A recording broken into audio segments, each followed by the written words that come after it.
Hi everyone. कैसे हैं आप लोग? उम्मीद है आप लोग सही होंगे। कैलेंडर में आज की तारीख 2 जून 2025 और स्वागत है आप सबका एक नए एपिसोड में सीरीज़ के जिसका नाम है एंड एक्शन। ये सीरीज़ के बारे में जो लोग फर्स्ट टाइम देख रहे हैं बता दूं कि ये मैं एक कुछ 5-6 साल तक की एक जर्नी को रिकॉर्ड करना चाहता हूँ जब जब मैं एक सर्टेन मैच्योरिटी को अटेन कर लूँ। मेरा दिमाग एक सर्टेन टाइप का हो जाए, एक चीज़ें जैसे जो बोलते हैं सोसाइटल नॉर्म्स के हिसाब से कि आप बड़े हो जाएं।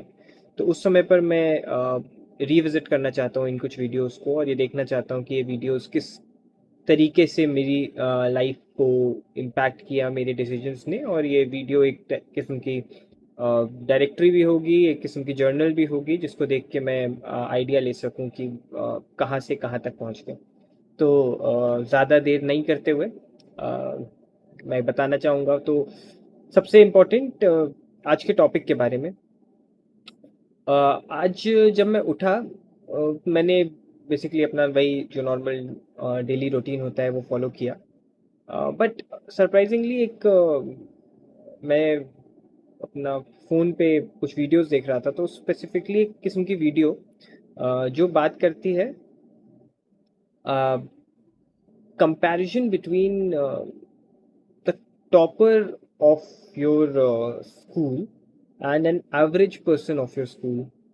ये एक ऐसा टॉपिक है जो मुझे लगता है बहुत इंटरेस्टिंग होता है हर किसी के लिए, क्योंकि स्कूल तो नियरली मोर और लेस सभी जाते हैं। और क्योंकि स्कूल में अलग अलग किस्म के लोग होते हैं, कुछ टॉपर्स होते हैं, कुछ बैक बेंचर्स होते हैं, कुछ मीडियोकर्स होते हैं, मतलब सब किस्म के लोग होते हैं। और ये खूबसूरती भी है स्कूल की कि अलग अलग लोगों से आपकी मुलाकात होती है और आपका माइंड सेट और आपकी लाइफ एक्सपीरियंसेस इस किस्म के होते हैं कि आप दूसरे से भी कुछ लेते हैं और वो इम्प्रेशनेबल एज भी होती है।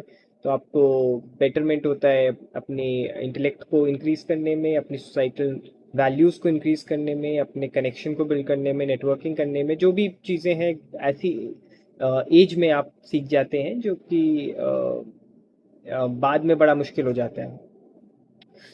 तो अगर मैं उस वीडियो को थोड़ा सा मैंने देखा और बहुत इंटरेस्टिंग लगी। उसमें वो बताते हैं कि एक बेसिकली एक लेडी है, वो बात कर रही है कि उसके स्कूल का टॉपर अभी इस समय पे कहाँ पर है और वो क्या कर रहा है। मतलब उसके हिसाब से वो जितना जितना कूल था, इतना पढ़ाई में जितना आगे था और जो भी चीज़ें थी, बट लाइफ में वो उतना आगे नहीं गया। और सरप्राइजिंगली एक ऐसा आदमी जो कि बहुत ही एवरेज था और उतने मार्क्स नहीं थे उसके और बहुत ही नॉर्मल किस्म का था वो, जिसके बारे में उम्मीद कम थी कि ये कुछ लाइफ में एक्स्ट्रा ऑर्डिनरी कर पाएगा। कर तो लेगा, एक्स्ट्रा ऑर्डिनरी नहीं कर पाएगा। बट सरप्राइजिंगली उसने कर लिया।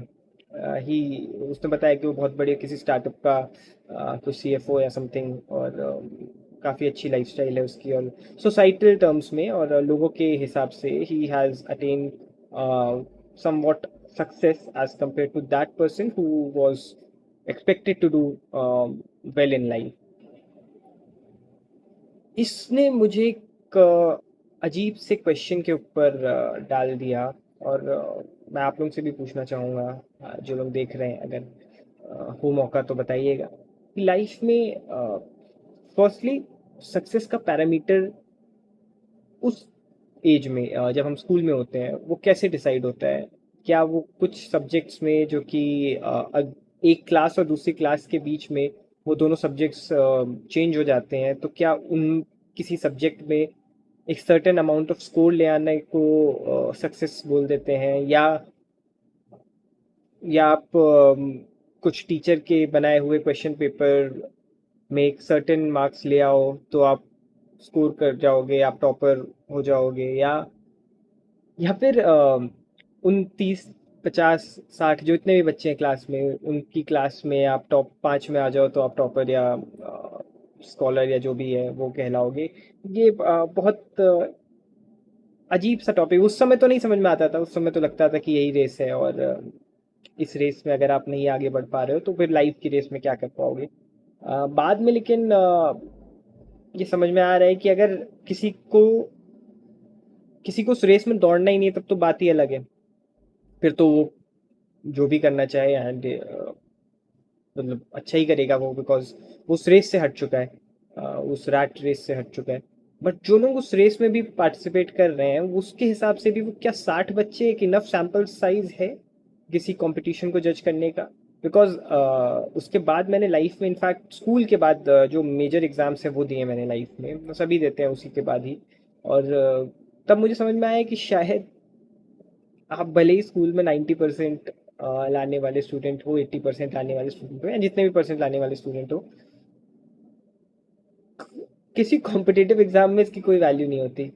किसी एग्जाम में इस बात से फ़र्क नहीं पड़ता, अगर सिर्फ एग्जाम के ही मद्देनज़र बात की जाए, या किसी जॉब में इंटरव्यू में इस बात से फ़र्क नहीं पड़ता। हाँ, बेसिक एंट्रेंस लेवल पे कट ऑफ होगी, वो आपको क्वालिफाई करना पड़ेगा, बट उसके बाद इस चीज़ से कोई फ़र्क नहीं पड़ता कि तथाकथित सक्सेस का जो मापदंड है वो उस बात से पे निर्भर करे कि आपने कितने अंक प्राप्त किए हैं अपनी स्कूल में। इस बात का कहीं कोई लेना देना है नहीं।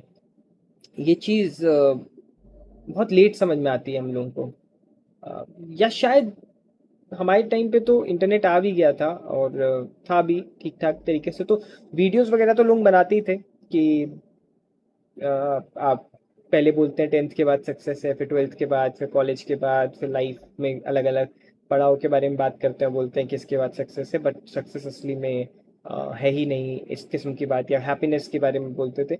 लेकिन फिर भी हम वो जानते हुए भी उस रैट रेस में खुद ही चले आते हैं, बिकॉज हमारे पास कोई और ऑप्शन नहीं होता। ये नहीं तो क्या, नहीं बैठोगे आप इंजीनियरिंग की कोर्स में, नहीं बैठोगे आप इंजीनियरिंग सीट में, मेडिकल सीट में, तो आप क्या करोगे? किसी एग्ज़ाम में नहीं बैठोगे तो आपके पास अब हो सकता है कुछ एक नए ऑप्शंस आ रहे हैं, उस वो भी कितने सस्टेनेबल हैं अभी पता नहीं। क्योंकि हर 5 साल में, ये एक बहुत इंटरेस्टिंग जगह मैंने पढ़ा था कि हर 8 साल में नौकरी बदल जाती है।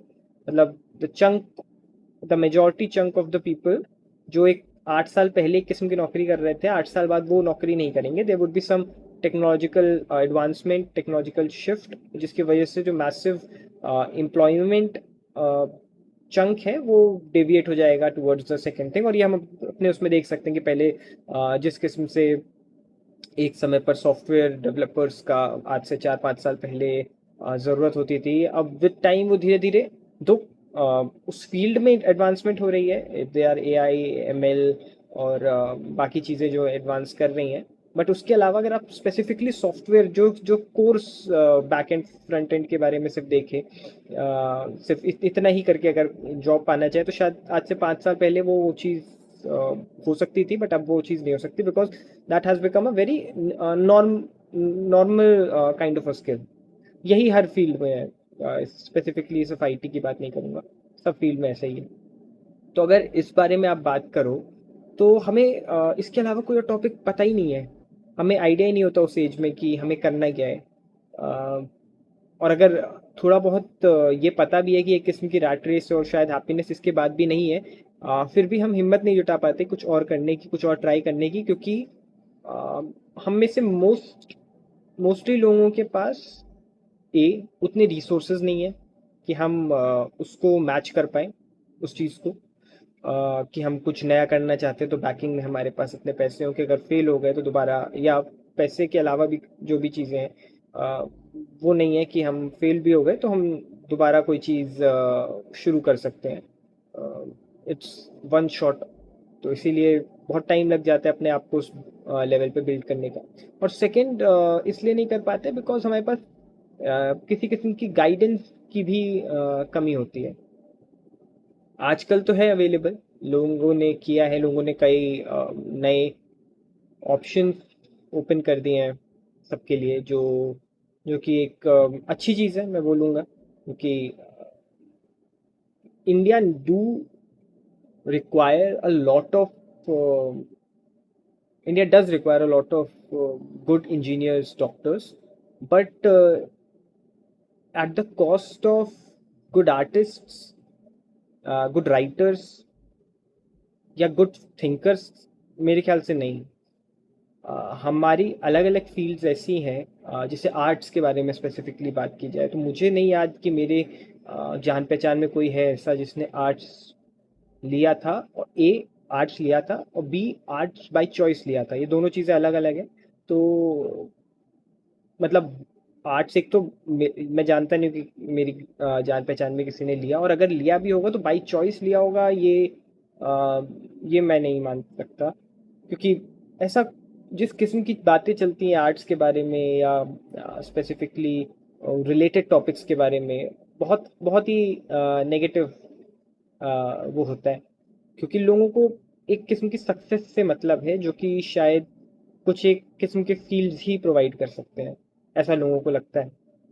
ये आज की समस्या है, ये पहले भी थी समस्या, और ये आगे भी रहेगी, क्योंकि धीरे धीरे चीज़ें जो हैं वो चेंज होंगी, और एडवांसमेंट की वजह से कुछ ऐसी चीज़ें होंगी जो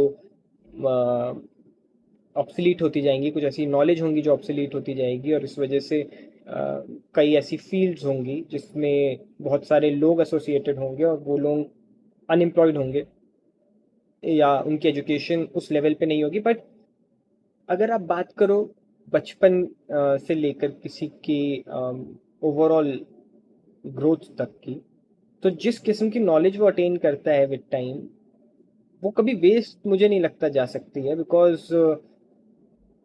बिकॉज आप सिर्फ पढ़ाई करते हो, अगर मैं कोई एक पर्टिकुलर बुक पढ़ रहा हूँ, तो सिर्फ उस बुक का कंटेंट अगर कल को वैलिड नहीं रहा, तो इससे ये नहीं होगा कि मुझे आगे किसी किस्म की दिक्कत आएगी उस बुक को पढ़ने की वजह से। अगर ऐसा होता तो हम लोग सब जानते हैं कि